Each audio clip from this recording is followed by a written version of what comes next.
Thank you, Madam Speaker. It's my pleasure to rise in the House today to introduce my bill, one that the concept has been talked about for a long time by various members, predominantly on this side of the House. And I want to pay a special note to our late former Finance Minister, Jim Flaherty, who I actually had approached on this subject a few times in the past. And he had talked to me about how it was one of his wishes actually to privatize the CBC. And Jim and I discussed it, and we know Prime Minister Harper he had certain feelings on this, even though he never acted on it. So it's something that many Conservatives have talked about for a long time, and it's one of my motivations for getting the debate going on this. Because this is a large institution in our country's history, an expensive institution, and therefore, Madam Speaker, I think it's important that we discuss this and begin to decide what the future is. So that is my basic background before I get into my more prepared remarks. So, Madam Speaker, I rise today to speak in favour of Bill C-308, an act to privatize the Canadian Broadcasting Corporation. And perhaps the best place to start my remarks today is to emphasize what this legislation does not propose. This bill does not propose to do away with the CBC. It does not propose to dismantle it, reform it, replace it, otherwise tinker with it in other ways. What this bill actually proposes to do is very simple. It proposes to privatize the CBC, thereby relieving taxpayers of the burden of subsidizing it, freeing it from the amateur influence of meddling politicians and government bureaucrats, and giving average Canadians the opportunity to freely choose whether or not to participate in its ownership by purchasing shares and exercising the rights and privileges that come with ownership. But this bill does more than that. It lays out a responsible plan, a roadmap, if you will, on how this can be done. Madam Speaker, the CBC was first established in the early 1930s by a Conservative government, it should be noted, R.B. Bennett, as a way of bringing Canadians together when broadcasting was still in its infancy.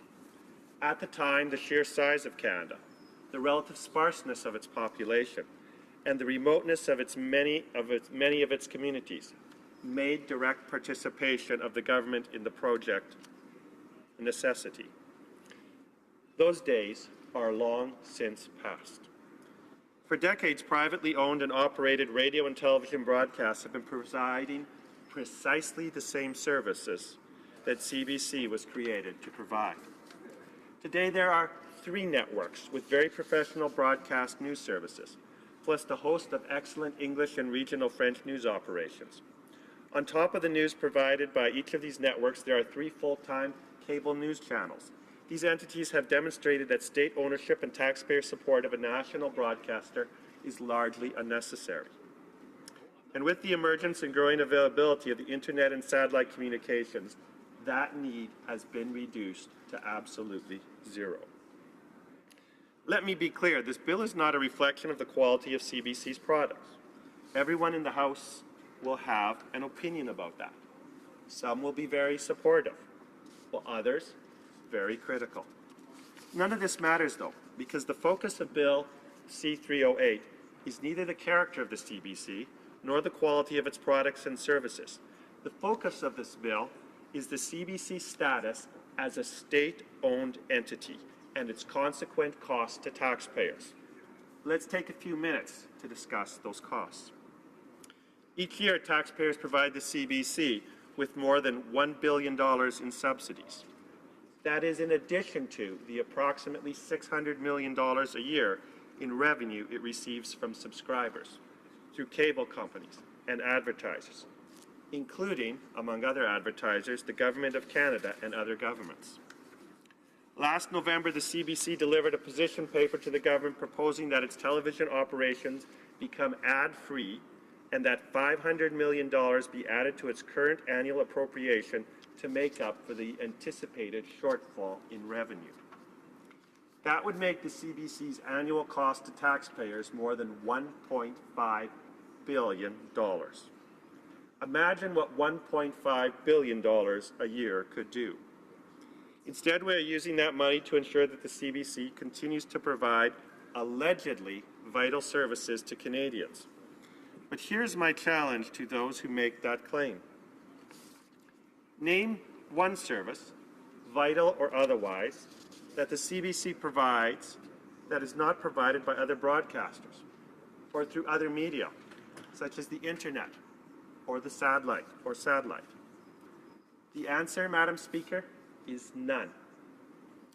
Even the Minister of Canadian Heritage's own briefing book admits that the CBC Radio Canada's Indigenous language broadcasts that are in 8 Aboriginal languages would be better produced and managed by First Nations peoples themselves. Page 133 of the Minister's briefing book admits that the Truth and Reconciliation Commission prefers that Aboriginal language initiatives, that is, the production and broadcast of radio content in Indigenous languages, are, and I quote, best managed by Aboriginal peoples and communities. But what about developing Canadian speakers, Canadian talents, some people may say? Madam Speaker, the truth is that contrary to popular belief, the CBC does very little, virtually nothing, to develop Canadian talent. Consider, for example, the popular series, Murdoch Mysteries. Wonderful entertainment, I'm told, though to be in truth, and I perhaps should apologize for this, I've never seen the program. The CBC has made a great deal in the past of how it made this highest-rated Canadian-produced show in the country. This may be.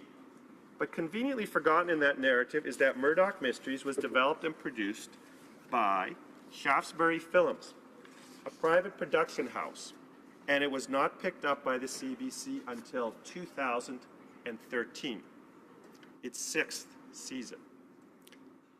The show was aired on CTV TV its first 5 full seasons. Prior to it becoming a TV series, Murdoch Mysteries was a made-for-TV movie under the name Murder, 19C, broadcast by the American television network, Bravo. Madam Speaker, this is worth repeating, not because it is the exception, but rather because it is becoming quite typical of Canadian production these days.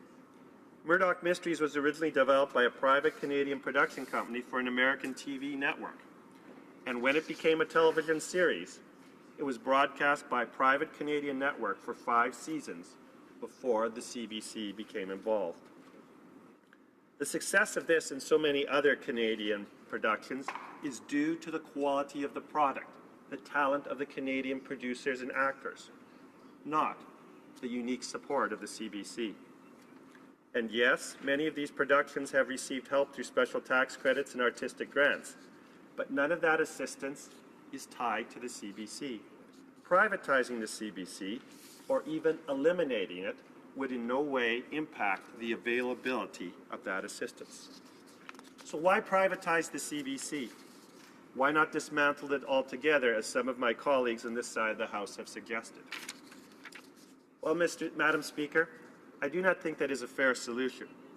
Whatever one thinks of the character or quality of the services the CBC provides, the fact is it does provide those services to a real audience.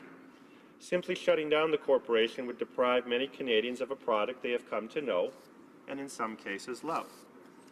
I see no reason to do this. Moreover, the CBC employs, directly and indirectly, thousands of workers. I do not believe these workers should be arbitrarily kicked to the curb. Privatization will preserve most, if not all, of these jobs and ensure that the products and services the CBC currently provides remain available to consumers who want them, so long as those products and services can be delivered in a cost-effective manner consistent with free market principles. And who will determine cost-effectiveness? Who will be the final arbitrators? Not faceless bureaucrats, but average consumers. Madam Speaker, I've often heard complaints raised in this House and elsewhere about the high cost to taxpayers and the manifest unfairness of corporate welfare schemes. A case in point this recent week was an announcement by the government that it plans on providing Bombardier with a cash infusion loan of a little over $370 million. This news provoked a great deal of criticism among honourable members, particularly on this side of the House. Well, Madam Speaker, it seems to me that the case of the CBC is the most extreme example of corporate welfare that the government has engaged in.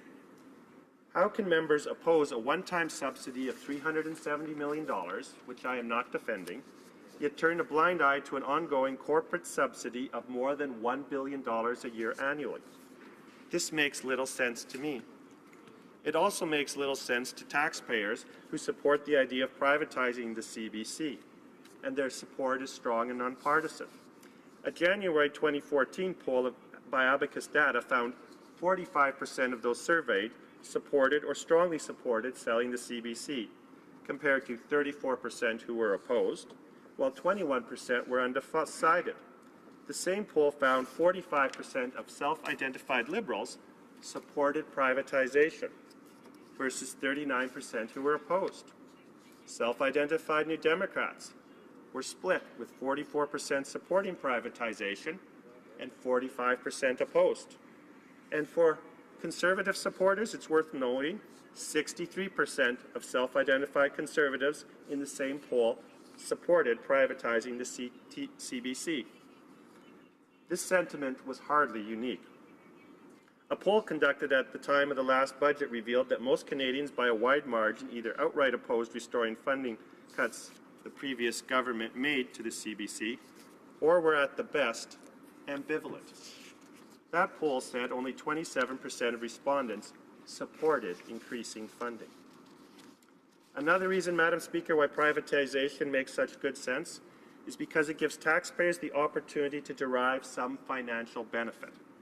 Taxpayers will gain at least a modest return through the sale of assets, and those who choose will be able to invest in this corporation, either directly or perhaps indirectly through mutual funds, as will other institutional investors such as pension funds, the largest of which, ironically, belong to public servants.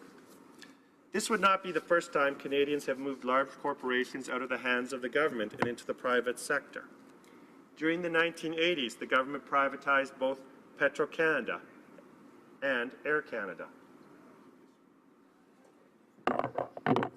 At the time, opponents of these privatizations said there would be great calamities. None of these dire predictions came to pass. And today, these companies employ thousands of Canadians while delivering vital products and services, all the while making money for millions of average Canadians.